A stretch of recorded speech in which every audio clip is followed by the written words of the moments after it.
Good morning everyone. आज हम इस आर्टिकल में जो कॉन्स्टिट्यूशन का भाग 3 पढ़ेंगे जिसमें हमारे मूल अधिकार शामिल होंगे। मूल अधिकार के जितने भी आर्टिकल हैं उसके बारे में हम पढ़ेंगे, तो इसमें सारे आर्टिकल तो नहीं कवर हो पाएंगे। इस वाले हम आर्टिकल में 12 से लेके जो 19 तक जितने इसमें प्रावधान हैं इनके बारे में हम पढ़ने वाले हैं। ये इसको हम जो मूल अधिकार है मूल मूल अधिकार का ये पहला चैप्टर होगा, पहला ये इसका लेक्चर होगा। तो इसमें हम जानेंगे मूल अधिकार के बारे में जो आर्टिकल 12 से 35 तक जिनका वर्णन किया गया है। तो इसके बारे में हम एक एक करके हम जानते हैं। तो सबसे पहले होता ये है कि देखिए मूल अधिकार से ज़्यादा इम्पोर्टेंट मुझे नहीं लगता कि भारतीय संविधान में कुछ होगा। इसका दूसरा कारण ये भी है कि मूल अधिकार ऐसे नहीं मिलते। मूल अधिकार आप चाइना जाओगे, चाइना में आप जाते हो, लोगों के पास पैसा है, लोगों के पास पर कैपिटा इनकम बहुत ही ज़्यादा है, लेकिन उनके पास फ्रीडम नहीं है। आप कहाँ जाते हो, क्या बोलते हो, क्या खाते हो, क्या पीते हो, हर चीज़ में गवर्नमेंट एक पैनी नज़र से आपको देखती है। तो इससे क्या होता है कि आपका रहने का, खाने का, फ्रीडम ऑफ स्पीच के नाम पे वहाँ तो ख़त्म ही है ज़िंदगी, उस वहाँ पे ख़त्म कर देते हैं। तो हमें ये जानना ज़रूरी होगा कि फंडामेंटल राइट आखिर ज़रूरी ही क्यों है। देखिए, आपके पास कुछ भी हो, पैसा ना भी हो, घर में कितनी भी कमी हो, बहुत सारी मजबूरियां हो, लेकिन अगर आपको एक समाज, एक सरकार आपको कैद करके रखती है, उससे कहीं बेहतर है कि एक समाज, एक जो देश है आपको फ्रीडम में रखता है। अगर आपको कोई भी परेशानी होती है तो सीधे सरकार उसमें ये रोल निभाती है कि आपके फ्रीडम को नहीं छीना जाएगा, आपके जो मूल अधिकार हैं आपके हमेशा जिंदा रहेंगे। जैसे आपके कमाने के अधिकार, कमाओगे नहीं तो आप खाओगे कैसे, कहीं घूमने के अधिकार, कहीं अगर आप बाहर जाके बसने के अधिकार। तो ये सारे वो अधिकार होते हैं, जीने के अधिकार, बोलने के अधिकार, और इसके बाद कहीं भी काम करने के अधिकार। इसके बाद मतलब कुछ भी अधिकार जो हैं वो आज हमारे पास इसलिए हैं क्योंकि जो हमारे जो संविधान के निर्माता थे वो एकदम इस चीज़ के लिए एकदम क्लियर थे कि हमें अपने जो देशवासियों को ये चीज़ देनी है, क्योंकि इनके बिना जीवन कुछ भी नहीं है। आज हम बहुत सारे ऐसे देश देखते हैं, क्योंकि आज हम ये कहते हैं कि आज हम अपने देश में लाख कमियां निकालते हैं कि हमारे यहाँ डेमोक्रेसी उस लेवल की नहीं है। लेकिन मैं ये मानता हूँ कि डेमोक्रेसी डिक्टेटरशिप से हमेशा लाख गुना बेहतर है। इसलिए बेहतर है क्योंकि हमें बहुत सारी चीज़ें करने को मिलती हैं। आज हम अपने देश में अपने जो पीएम को गाली दे सकते हैं। हमारे पास ये अधिकार है कि हम 5 साल बाद जब चुनाव होगा तो उसको हम अलग कर सकते हैं। हमारे पास ये सारी फ्रीडम्स होती हैं कि हम मतलब अपने जो जैसे अब 5 साल बाद चुनाव हुआ तो हम अपने जो कोई भी मतलब कोई भी अगर प्रतिनिधि खड़ा होता है तो उसको हम जिता सकते हैं, दूसरे वाले को हरा सकते हैं। तो ये सारे जो अधिकार होते हैं वो हमारे बेसिक राइट्स में आते हैं, लेकिन जो फंडामेंटल राइट्स होते हैं वो इससे बेटर होते हैं। वो हमें जीने की स्वतंत्रता देते हैं। अभी मैं आपको बताऊंगा कि हमारे जो राइट्स हैं वो क्या क्या हैं, तो इसके बारे में मैं आपको बताता हूँ। तो देखिए, सबसे पहले जो हमारा राइट है, हम आर्टिकल 12 से लेके आर्टिकल 35 तक इसमें पढ़ने वाले हैं, लेकिन ये इसका पहला भाग होगा तो सिर्फ 12 से लेकर 19 तक मैं आपको बताने वाला हूँ इसमें। सबसे पहले हम देखते हैं कि सबसे पहले जो हमारा राइट होता है वो होता है राइट ऑफ इक्वलिटी, समानता का अधिकार। अगर हमारे पास समानता नहीं है तो हम क्या करेंगे। समानता तो होनी चाहिए, वो भी इसमें ये होता है कि विधि के समक्ष समानता होती है। समानता में किसी के साथ भेदभाव नहीं किया जाएगा कि आप समान हो या असमान हो या ऊंच नीच देखा जाएगा।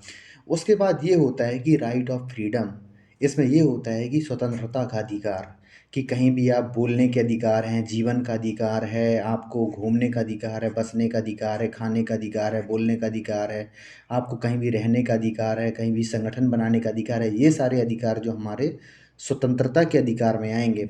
जो नेक्स्ट हमारा राइट्स है वो है शोषण के विरुद्ध अधिकार।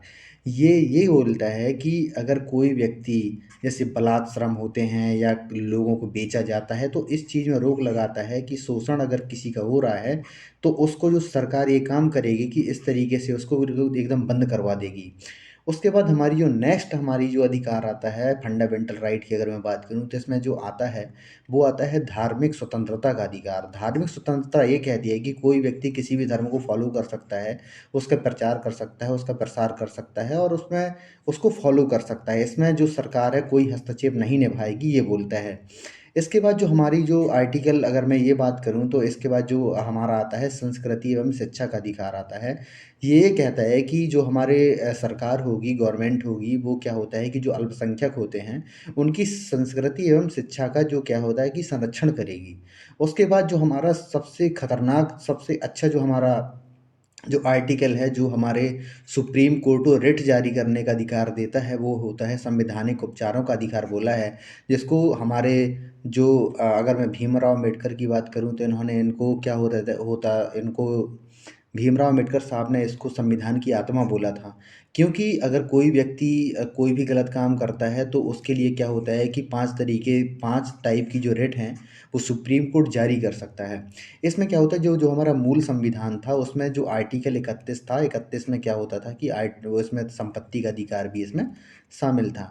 लेकिन जो हमारा संविधान का संशोधन 1978 में किया गया, 1978 में 44वां संविधान संशोधन किया गया था, उसके तहत इसको हटा दिया गया था और इसको क्या होता था कि जो हमारे भाग 12 में आर्टिकल 300 के ए में इसको रख दिया गया था। तो इस तरीके से इसको क्या होता है कि एक विधिक अधिकार बना दिया गया था और संपत्ति के अधिकार को 1978 में हटा दिया गया था। तो इस तरीके से जो हमें अपने जो मूल अधिकार हैं वो पढ़ने हैं, तो आगे हम देखते हैं। तो मैंने अभी आपको इसका ओवरव्यू दिया था, मैं आपको ये बताता हूँ कि कौन से आर्टिकल किस किस कहाँ कहाँ तक आएंगे। सबसे पहले जो हम पढ़ने वाले हैं क्या होता है कि जो आर्टिकल 12 है, आर्टिकल जो 12 है वो जो राज्य है शब्द को संदर्भित करता है। और अगर मैं ये बात करूँ तो जो आर्टिकल 13 है, जो आर्टिकल 13 होगी, वो भी क्या होता है कि इसके विषय में बताता है, इसकी परिभाषित करता है। तो इसके बारे में हम जानेंगे। तो उसके बाद ये होता है कि किस तरीके से इसमें संशोधन हो सकता है, उसके बारे में भी इसमें बताता है। तो जो आर्टिकल 14 से लेकर 18 तक जो है वो समानता का अधिकार के बारे में बताता है। जो आर्टिकल 1922 के बारे में है वो स्वतंत्रता का अधिकार के बारे में बताता है। जो आर्टिकल 25 से लेकर 28 तक हमारी जो आती है धार्मिक स्वतंत्रता का अधिकार आता है। जो आर्टिकल जैसे अगर मैं इसकी बात करूँ आर्टिकल 23 और 24 जो हैं, ये शोषण के विरुद्ध अधिकार के बारे में बताते हैं। और जो क्या होता है कि अगर मैं इसकी बात करूँ आर्टिकल 29 और 30 हमारी संस्कृति एवं शिक्षा के अधिकार के बारे में बताता है। और जो आर्टिकल 32 है वो संवैधानिक उपचारों के अधिकार के बारे में बताता है। और अभी मैंने आपको बताया था कि जो 31वां आर्टिकल था वो संपत्ति के अधिकार को 44वें संविधान संशोधन द्वारा उसको हटा दिया गया है। अब हम एक एक करके इसके बारे में हम जानते हैं। तो सबसे पहले हम ये जानते हैं कि राज्य जो शब्द है इसमें क्या क्या परिभाषित किया गया है। अगर मैं राज्य शब्द की बात करूं तो इसमें क्या होता है कि इसमें ये परिभाषा दी गई है कि राज्य में क्या क्या शामिल होगा। तो इसमें ये बोला गया है कि इसमें राज्य शब्द को संदर्भित किया गया है। इसके अंतर्गत भारत की सरकार, इसमें संसद आएगी, आपकी राज्यसभा आएगी, ये सारी चीज़ें आती हैं। इसमें जो क्या होता है कि राज्यों में से प्रत्येक राज्य की सरकार और उसके विधानमंडल, विधानमंडल का ये मतलब होता है कि जब हम मतलब किसी भी स्टेट में जो एमएलए जो हम चुनते हैं, एमएलए चुन के एक गवर्नमेंट बनाती है तो उसको क्या बोलते हैं, उसको हम विधानमंडल बोलते हैं। तथा भारत के राज्य क्षेत्र के भीतर या भारत सरकार के नियंत्रण के अधीन सभी स्थानीय और अन्य प्राधिकारी, इसमें बहुत सारी चीज़ इसमें सम्मिलित की जाती हैं। ये यही राज्य शब्द को परिभाषित करता है। तो इसके बाद अब हम देखते हैं कि जो आर्टिकल 13 है वो क्या इसमें बताता है। अगर मैं आर्टिकल अगर मैं 13 की बात करूँ तो आर्टिकल 13 ये कहता है कि मूल अधिकारों से असंगत या उनका अल्पीकरण करने वाली जो विधियाँ होती हैं उनके बारे में ये बताता है। इसमें ये बोला गया है कि इस संविधान के प्रारंभ से ठीक पहले भारत के राज्य क्षेत्र में प्रवृत्त सभी विधियाँ उस मात्रा तक शून्य होंगी जिस तक वे इस भाग के उपबंधों के असंगत हैं। अगर इस भाग से आप मैच नहीं करते तो उनको खारिज कर दिया जाएगा। ये इस चीज़ में बोली गई हैं। और इसमें ये बोला गया है कि राज्य ऐसी कोई विधि नहीं बनाएगा जो इस भाग द्वारा प्रदत्त अधिकारों को छीनता है या न्यून करता है या कमी करता है इस प्रकार के अधिकारों को, तो इस प्रकार की जो सरकार है कोई विधि नहीं बना सकती। मैं आपको आगे आपको मैं बताऊँगा जो केशवानंद भारती केस हैं और जो मिनर्वा मिल केस है, इसके बाद जो गोलकनाथ केस है, इन सब चीज़ों के बारे में आपको बताऊँगा कि किस तरीके से जो हमारी सुप्रीम कोर्ट ने हमारे मूल अधिकारों का संरक्षण किया है। क्योंकि अगर कोई गवर्नमेंट अगर तानाशाह हो जाए और हमारे मूल अधिकारों को अगर खारिज कर दे तो कोई गवर्नमेंट क्या कर लेगी, तो इसके लिए हमारी जो हमारी सर्वोच्च न्यायालय है उसको सर्वोच्च सत्ता दी गई है कि अगर कोई हमारे मूल अधिकारों को खंडित करता है तो आपकी ये जिम्मेदारी है कि आप जो भारत के लोगों के मूल अधिकार हैं उनका संरक्षण करें। तो इस तरीके से जो हमारे मूल अधिकारों का जो संरक्षण है वो हमारी सुप्रीम कोर्ट करती है। क्योंकि हो सकता है कि कोई गवर्नमेंट कोई ऐसा तानाशाह टाइप का शासक आ जाए वो हमारे मूल अधिकारों को कम करने लगे, तो इस तरीके से बात की जाती है। इस खंड के उल्लंघन में बनाई गई प्रत्येक विधि उल्लंघन की मात्रा तक शून्य होगी। इसमें ये बोला जाता है कि अगर कोई विधि इस टाइप से बनाई गई है जो हमारे मूल अधिकारों को सीमित करती है, तो उस प्रावधान को उस मात्रा तक खारिज कर दिया जाएगा जिस मात्रा तक वो हमारे मूल अधिकारों को खारिज करता है। इसमें देखिए, इसमें क्या होता है कि अगर मैं इसकी बात करूँ आर्टिकल 13 के तीसरे का काम में जो आता है कि विधि के अंतर्गत भारत के राज्य क्षेत्र में विधि का बल रखने वाला कोई अध्यादेश क्या होता है जो आर्टिकल अगर मैं इसकी बात करूं आर्टिकल 123 के अंतर्गत जो राष्ट्रपति अध्यादेश जारी कर सकता है। और अगर मैं आर्टिकल 213 के बारे में बात करूं तो जो राज्यपाल होता है वो भी एक अध्यादेश जारी कर सकता है राज्य के लिए। तो इसके लिए बोला जाता है कि जो अध्यादेश होता है ये क्या होता है कि एक टाइम पर्टिकुलर टाइम के लिए अगर कोई संसद नहीं बैठी है, विधानमंडल नहीं बैठा है और कोई हमें कानून लाना है तो ये एक पर्टिकुलर टाइम तक वैलिड रहता है। मैक्सिमम इसकी वैलिडिटी 6 महीने तक होती है और इस टाइम तक इसकी फुल जो पावर भी होती है। तो अगर कोई गवर्नमेंट या संसद नहीं बैठी है तो ये इस टाइप से जो हम अध्यादेश लाके उस कानून को हम बना सकते हैं, लेकिन इसकी अवधि एक सीमा मात्रा तक होती है। तो इसमें ये बोला जाता है कि अध्यादेश, आदेश, उपविधि, नियम, विनियम, अधिसूचना और रूढ़ि या प्रथा, इसके अंतर्गत क्या होता है कि विधि रखने वाली इस चीज़ को जो बल देती है उस चीज़ को हम ख़त्म कर देंगे। इसमें ये बोला जाता है कि प्रवर्त्य विधि के अंतर्गत भारत के राज्य क्षेत्र में किसी विधानमंडल या अन्य सक्षम प्राधिकारी द्वारा इस संविधान के प्रारंभ से पहले पारित या बनाई गई विधि जो पहले ही निरसित नहीं कर दी गई है, चाहे ऐसी कोई विधि या उसका कोई भाग जो उस समय पूर्णतः या विशिष्ट क्षेत्रों में परिवर्तन में नहीं है, तो इस ये वाली बात की गई है। इसमें ये बोला गया है कि इस अनुच्छेद की कोई बात अनुच्छेद 368 के अधीन किए गए इस संविधान के किसी संशोधन को लागू नहीं होगी। ये भी बात इसमें की गई है कि क्योंकि जो हमारे आर्टिकल 368 ये कहता है कि जो हम जी इसमें जो क्या होता है कि संविधान के संशोधन के बारे में बताया गया है कि किस तरीके से हमारे जो संविधान में संशोधन हो सकता है, उसके बारे में बताता है।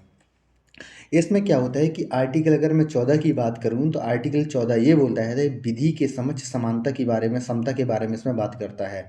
इसमें ये बोला जाता है कि राज्य राज्य जो है भारत के राज्य क्षेत्र में किसी भी व्यक्ति को विधि के समक्ष समता से या विधियों के समान संरक्षण से वंचित नहीं कर सकता। इसके बारे में जो हमारे संविधान के निर्माता थे उन्होंने इस चीज़ को बहुत बल दिया गया था कि विधियों के समान समान संरक्षण होना चाहिए। क्या होता है कि जो अगर गवर्नमेंट के सामने कोई भी व्यक्ति छोटा बड़ा नहीं होना चाहिए, उसके बारे में उन्होंने बोला है। और इसमें ये बोला जाता है कि कानून के समक्ष समता का मतलब ये भी है कि समता का अधिकार भारत के लोगों को दिया गया मौलिक अधिकार है। इसमें ये बोला जाता है कि संविधान का अनुच्छेद जो 14 से 18 तक भारत के प्रत्येक नागरिक को इस अधिकार की गारंटी देता है कि समानता भारतीय लोकतंत्र के शानदार आधारशिलाओं में से एक है। इस प्रकार इस अधिकार को किसी व्यक्ति कि सार्वजनिक कार्यालयों, स्थानों या सार्वजनिक मामलों में पहुंच से भेदभाव न करने का नकारात्मक अधिकार माना जाता था, पहले जो होता था। तो इसने सार्वजनिक नीतियों और सार्वजनिक शक्तियों के प्रयोग से उत्पन्न होने वाली मौजूदा असमानताओं को भी ध्यान में नहीं रखा। भारतीय संविधान के निर्माता इस प्रकार के उपक्रम से संतुष्ट नहीं थे। उन्हें देश में व्यापक सामाजिक और आर्थिक असमानताओं के बारे में पता था। उन्हें हजारों वर्ष तक सार्वजनिक नीतियों और धर्म और अन्य सामाजिक मापदंडों और प्रथाओं तथा समर्थित सार्वजनिक शक्ति के व्यायाम द्वारा अनुमोदित किया गया था। उन्होंने ये मालूम था कि क्या होता है कि हज़ारों वर्ष तक हमारे ऊपर शासन रहा है। पहले क्या होता है कि हम ये देखते हैं कि जो दिल्ली सल्तनत थी उसने भी हमारे ऊपर रूल किया, इसके बाद जो मुग़ल आए उन्होंने रूल किया, उसके बाद एक वैक्यूम आया, उसके बाद क्या होता है कि जो ब्रिटिश आए उन्होंने हमारे ऊपर कम से कम 200 साल तक रूल किया है। तो उन्होंने इस चीज़ को बहुत देखा था, और जिस तरीके से उन्होंने हमारे ऊपर जिस तरीके से ये रूल एंड रेगुलेशन थोपे थे वो उस चीज़ को जानते थे। उन्होंने ये बोला है कि आगे से उन्होंने बोला है कि अनुच्छेद 14 के तहत कानून की समझ समानता होगी। उन्होंने ये बोला है कि अनुच्छेद 14 प्रत्येक व्यक्ति को कानून के समझ समानता या कानून के समान संरक्षण के अधिकार की गारंटी देता है। और उसमें ये कहता है कि इंग्लिश कॉमन लॉ से ली गई पहली अभिव्यक्ति है। इसमें ये बोला जाता है कि कानून की समझ समानता कुछ हद तक एक नकारात्मक अवधारणा है। भारत के क्षेत्र के भीतर सभी व्यक्तियों को समानता की घोषणा है, जिसका अर्थ है किसी व्यक्ति के पक्ष में किसी विशेषाधिकार का अभाव होगा। प्रत्येक व्यक्ति, जो भी उसका पद हो, समान न्यायालयों के अधिकार क्षेत्र के अधीन होगा। इसके अर्थ यह होता है कि कोई भी व्यक्ति कानून के ऊपर नहीं है। इसमें ये बोला जाता है कि और यह कि प्रत्येक व्यक्ति उच्च या निम्न भूमि के समान कानून के अधीन है। इसमें ये बोला जाता है कि कोई व्यक्ति है, उसको कानून के ऊपर, अगर हमारा कॉन्स्टिट्यूशन है, कॉन्स्टिट्यूशन से ऊपर किसी भी व्यक्ति को नहीं रखा जाएगा, चाहे वो नीचे तबके का लोग हो या ऊंचे तबके का लोग हो। तो उन्होंने ये बोला था कि जो हमारी विधि होती है उसकी क्या होता है कि एक क्या होता है कि जो दस्तावेज है, जो हमारा कॉन्स्टिट्यूशन है, जो हमारे नियम कानून है, वो सर्वोपरि होंगे, वो सभी के लिए समान होंगे, इसके ऊपर कोई भी नहीं होगा। तो इस तरीके से उन्होंने इस चीज़ को डिफ़ाइन किया था। अगर मैं इसकी बात करूँ, क्या होता है कि इसमें क्या होता है कि दूसरी अभिव्यक्ति ये बोलती है कि कानूनों का समान संरक्षण होगा, जो कि पहली अभिव्यक्ति का एक आधार है। ये होता ये है कि अमेरिकी संविधान के क्या-क्या होता है कि अमेरिकी संविधान में संशोधन करवाना एक मतलब उल्टे खड़े हो जाओ तब संविधान में वहाँ पे संशोधन हो सकता है। तो जब उन्होंने 14 संविधान में संशोधन उन्होंने किया था, तो उसमें ये वो जोड़ा गया था कि क्या होता है कि कानूनों का समान संरक्षण के बारे में उन्होंने बताया था। उन्होंने ये कहा था कि अमेरिकी संविधान के 14वें संशोधन के पहले खंड के अंतिम भाग पर आधारित है ये। यह निर्देश देता है कि भारत क्षेत्र के भीतर सभी लोगों को समान सुरक्षा प्रदान की जाएगी। पक्षपात या भेदभाव किसी व्यक्ति के साथ नहीं किया जाएगा, चाहे वो किसी भी कैटेगरी का इंसान हो, चाहे वो मतलब गरीब हो, रईस हो, कोई अछूत हो, कोई पंडित, मतलब कुछ भी हो, लेकिन उसमें ये नहीं समझा जाएगा कि उसको कोई भी पक्षपात उसके साथ में किया जाए। क्योंकि यह एक अधिक सकारात्मक अवधारणा होती है, क्योंकि राज्य से सकारात्मक कार्रवाई की अपेक्षा करता है, समान परिस्थितियों में उपचार की समानता प्रदान करता है। दूसरे शब्दों में, सभी व्यक्ति जो समान परिस्थितियों में हैं, वे नियमों के एक ही समूह द्वारा शासित होंगे। उनके लिए अलग कानून नहीं बनाया जाएगा कि अगर एक कॉन्स्टिट्यूशन बना है तो वो सभी के लिए एक समान माना जाएगा। कोई किसी दूसरे व्यक्ति या किसी खास व्यक्ति के लिए उसके लिए कोई अलग से कानून नहीं बनेगा। इसके बारे में यह बात करता है। यह एक समान उपचार की गारंटी देता है। इसके अनुसार एक कानून उन सभी व्यक्तियों के लिए समान किया जाना चाहिए जो ओहदे में समान हैं। नियम यह है कि समान लोगों को एक जैसा माना जाना चाहिए और उसके विपरीत व्यवहार किया जाना चाहिए। यह कहा गया है कि कानून का समान संरक्षण समान कानूनों के संरक्षण की गारंटी की प्रतिज्ञा देता है। इसके बारे में ये बोलता है, हमारा संविधान इस तरीके से डिफाइन करता है जो समानता है, इसके बारे में उन्होंने डिफाइन किया गया है। और इसमें यह भी बोला गया है कि अनुच्छेद 14 में किसी भी व्यक्ति, प्रकृति या कृत्रिम शब्द का उपयोग किया गया है, चाहे वह नागरिक हो या विदेशी, प्रावधान के तहत सुरक्षा का जो हकदार होता है। इसमें किसी भी तरीके से, क्योंकि ये जो हमारे नागरिक हैं उनको भी मिलता है, जो फॉरेन के लोग हमारे देश में आते हैं किसी काम करने के लिए, किसी कंपनी चलाने के लिए, उनको ये सारे अधिकार इनको मिलते हैं। दोनों को, नागरिकों को और विदेशियों को, दोनों को ये अधिकार की गारंटी देता है। इसके अनुसार अनुच्छेद 14 के गुणवत्ता के नियम का अपवाद भी होता है, क्योंकि इसमें ये बोला जाता है कि अनुच्छेद 359 के तहत, क्योंकि ये हमारे क्या होता है कि जो हमारे आपातकाल के उपबंध की अगर मैं बात करूँ, तो आपातकाल के जो हमारे उपबंध है, इसमें आर्टिकल 352, आर्टिकल 356 और आर्टिकल 360 जो हमारे आपातकाल के बारे में बताते हैं। तो इसमें ये बोला गया है कि आर्टिकल 359 के तहत जब आपातकाल की घोषणा तक चल रही है, उस अवधि के दौरान अनुच्छेद 14 को निलंबित किया जा सकता है। अनुच्छेद 361 प्रदान करता है कि राष्ट्रपति और राज्यपाल कार्यालय की शक्तियों और कर्तव्यों के अभ्यास और प्रदर्शन प्रदर्शन के लिए किसी भी न्यायालय के लिए जवाबदेह नहीं होंगे। ये कुछ शर्तों को पूरा करने तक आपराधिक या नागरिक कार्रवाई की प्रतीक्षा का आनंद लेते हैं। अगर मैं इसकी बात करूं, अगर हमारे राष्ट्रपति और राज्यपाल के बारे में अगर मैं बात करूं, तो इसके बारे में ये बोला जाता है कि राष्ट्रपति या राज्यपाल अपना कार्यकाल में किए गए किसी कार्य या लिए गए किसी निर्णय के प्रति देश के किसी भी न्यायालय में जवाबदेह नहीं होंगे। क्योंकि अगर उन्होंने अपने पद में बैठे हैं, कोई भी कार्य कर रहे हैं और कोई भी अगर उन्होंने निर्णय लिया है, तो वो उनमें किसी भी कोर्ट में उनको चैलेंज नहीं किया जा सकता कि आपने ये काम क्यों किया है। इसमें दूसरा दूसरा पक्ष इसमें ये बोलता है कि राष्ट्रपति या राज्यपाल के विरुद्ध उनकी पदावधि होती है, उसके दौरान किसी न्यायालय में किसी भी प्रकार का दांडिक कार्रवाई प्रारंभ या चालू नहीं रखी जा सकती। इसमें यह भी बोला जाता है इसमें यह भी बोला जाता है कि राष्ट्रपति या राज्यपाल की पदावधि के दौरान उनकी गिरफ्तारी या कारावास के लिए किसी न्यायालय से कोई प्रक्रिया आरंभ नहीं की जा सकती। अगर कोई भी दीवानी मुकदमा भी होता है, तो उसके पहले उनको 2 महीने पहले उनको नोटिस पीरियड के लिए उसमें बताया जाता है कि आपके खिलाफ ये चीज़ चल रही है।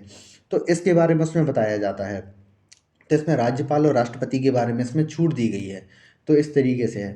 अगर मैं 14 की अगर मैं आगे की बात करूँ, तो यह उचित वर्गीकरण की अनुमति देता है, पर जाति संबंधी कानून पर रोक लगाता है। इसके बारे में भी ये बताता है। अगर मैं इसके बारे में जो हमारा आर्टिकल आता है, इसके बाद जो हमारा आर्टिकल आता है वो आर्टिकल 15 आता है। अगर मैं आर्टिकल 15 की बात करूँ, तो यह घोषणा करता है, आर्टिकल 15 से मैं यह घोषणा करता है कि धर्म किसी व्यक्ति को धर्म, मूल वंश, जाति, लिंग या जन्म स्थान के आधार पर विभेद नहीं किया जा सकता। इसके बारे में यह बताता है। इसके बारे में यह बताता है कि राज्य जो है किसी नागरिक के विरुद्ध केवल धर्म, मूल वंश, जाति, लिंग या जन्म स्थान के आधार पर कोई विभेद नहीं करेगा, कोई भेदभाव नहीं करेगा। इसके बारे में बताता है। अगर मैं इसके पक्ष में बात करूं, तो इसमें ये बोला जाता है कि अगर कोई व्यक्ति, जैसे सार्वजनिक स्थान होते हैं, जैसे दुकानें होती हैं, सार्वजनिक भोजनालय होते हैं, होटल होते हैं, सार्वजनिक मनोरंजन के स्थान होते हैं, इसमें ये बोला जाता है कि इसमें ये भी है कि जैसे कोई कुआं है, तालाब है, स्नान घाट है, सड़क है, या कोई भी ऐसी जगह है, तो उसमें ये नहीं देखा जाएगा कि किसी व्यक्ति को कि आप किस धर्म के हो, मूल वंश आपका क्या है, जाति आपकी क्या है, लिंग क्या है, कि आप महिला हो, पुरुष हो या ट्रांसजेंडर हो, जो भी हो, तो उसके बारे में ये कुछ भी नहीं पूछा जाएगा, और जन्म स्थान भी नहीं पूछा जाएगा कि आप आए कहाँ से हो। तो आप इनके बिना भी आप बिना विभेद के आप इसकी जो है कोई भी भेदभाव नहीं किया जा सकता। इसके बारे में हमारे जो संविधान है वो लिखित करता है।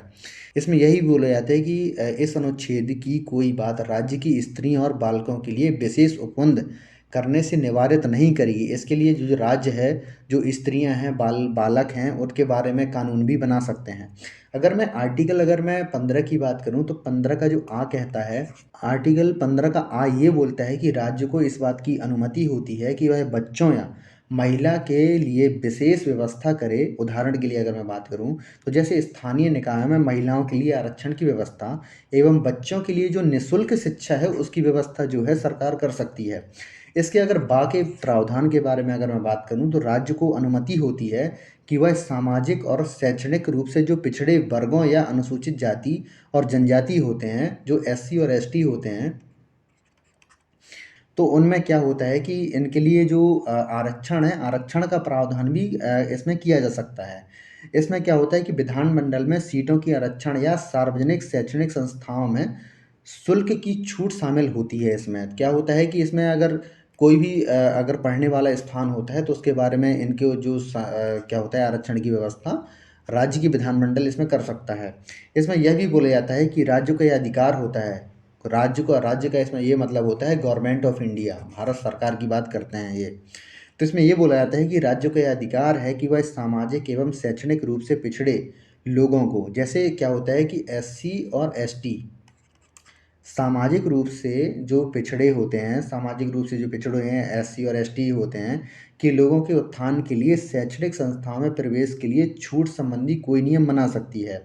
ये शैक्षणिक संस्थान राज्य के अनुदान प्राप्त होते हैं। इसमें क्या होता है कि जो सरकार है फंड दे सकती है, और इसमें क्या होता है कि निजी या अल्पसंख्यक किसी भी प्रकार के हो सकते हैं। इसमें क्या होता है कि अगर कोई निजी शिक्षण संस्थान है, या क्या होता है कि सार्वजनिक शिक्षण संस्थान है, जिसमें गवर्नमेंट स्कूल ये सारी चीज़ें शामिल होते हैं, जिसको शामिल किया जाता है। तो इस तरीके से जो क्या होता है कि जो गवर्नमेंट है इनके लिए क्या होता है कि विशेष नियम कानून इसके लिए बना सकती है। तो ये जो सारे आर्टिकल हैं इसी बारे में बताते हैं।